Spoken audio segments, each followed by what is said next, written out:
The eye in the reference photo does not show much detail.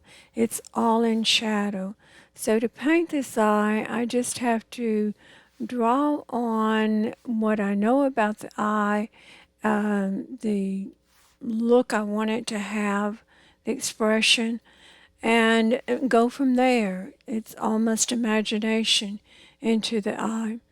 I do use vertical lines, plumb lines, just to be sure I'm getting the alignment right. Lots of different colors. And I'll be working on this eye to get it correct before I go on into the rest of the unpainted surface, the face and the skin tones.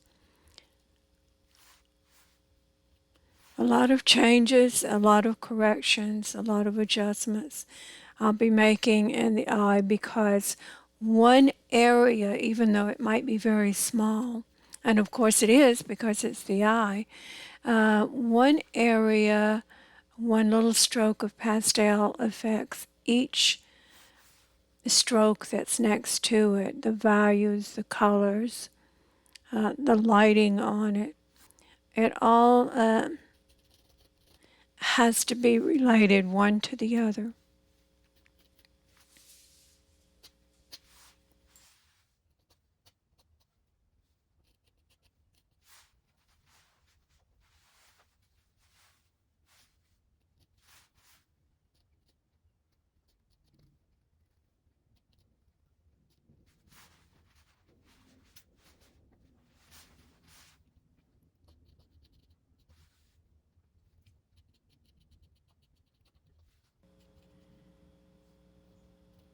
A tiny touch with the finger, not blending, but pressing the pastel into the paper, um, removing some of the little clumps or blobs of paint, pressing them into the painter.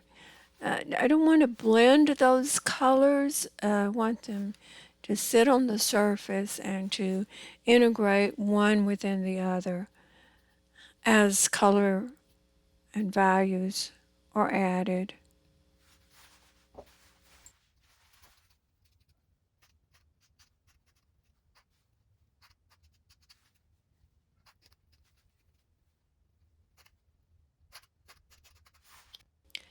I'll be adjusting that angle of the nose and the bridge of the nose throughout the painting to get just the right angle to get her expression right. A few little touches of the pastel with my finger to blend those colors together slightly, to smudge them just a little bit, pushing the depth of at the where the bridge of the nose and the eye connect. Create a little depth there before the nose rounds itself back out.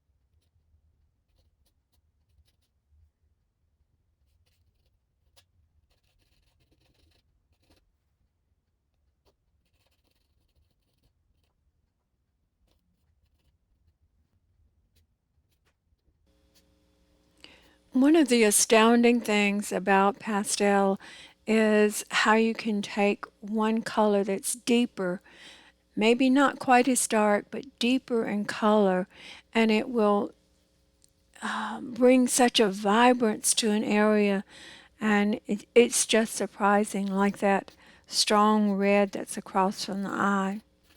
It's a deep maroon, deep burgundy, and yet it has so much more vibrance and color than the darker tones I had put underneath it. I want to keep that cheekbone dominant, So I've used that bright color there for that purpose. Also, the underside of the nose, it's in shadow, but the underside of the nose has a lot more red in it than one might expect. So if I can start with those brighter, deeper colors of warmth, it'll read more truly like a nose.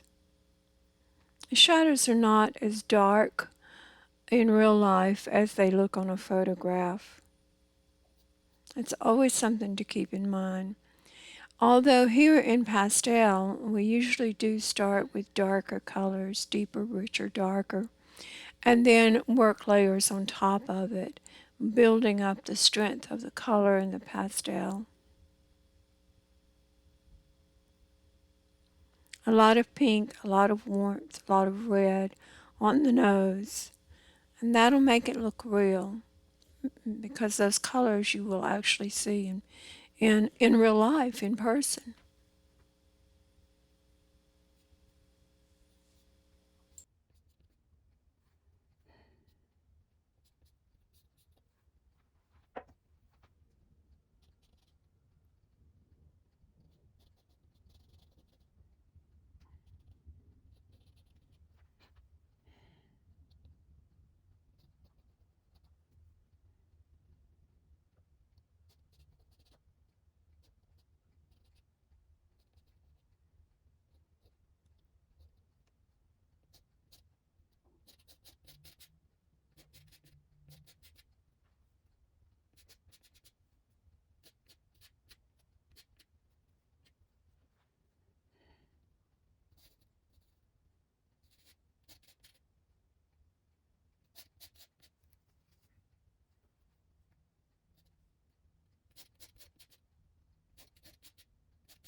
That hollow part of the neck at the lower part of the throat, in the reference photo it looks very white, but that is a blown out color created by the camera itself.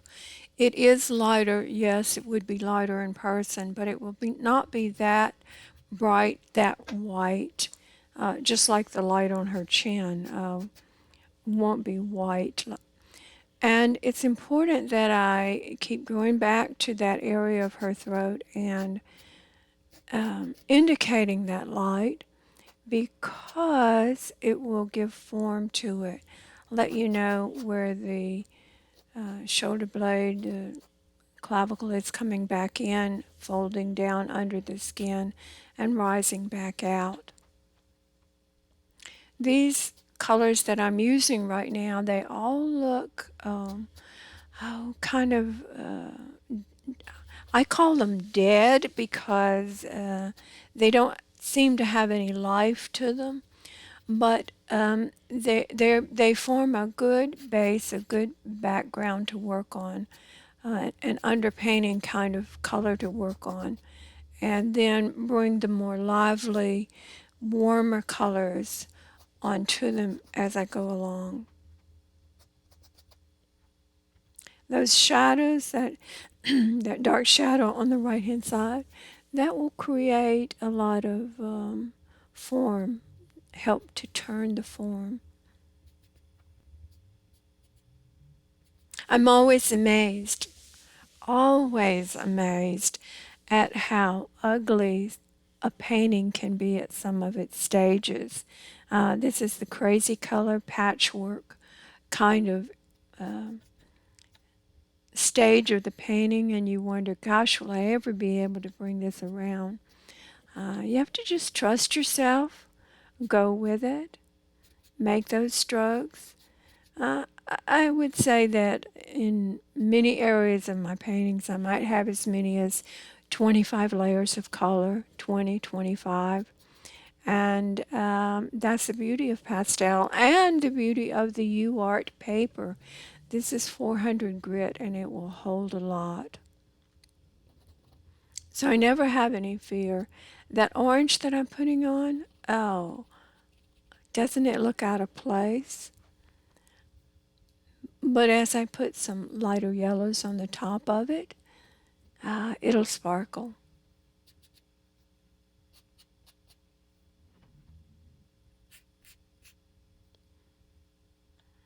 Haven't quite decided what I'm going to do with the lower chest area. Am I going to put her tattoo on there? Um, am I going to leave it off? What kind of dress is she going to wear? What color is it going to be? At this stage, I honestly don't know. Um, I'm sure the painting will talk to me as I go along.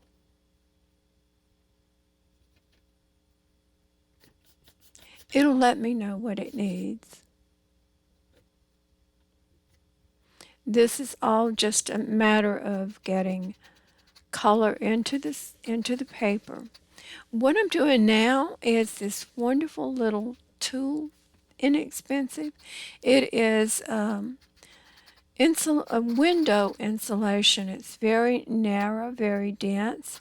You can use the side of it just like you would a brush or pastel stick to blend the pastel into the paper, to get rid of all of the little white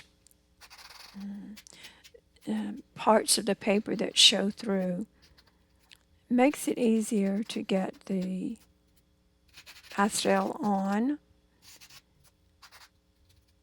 And you can also use the tip of it as you would brush the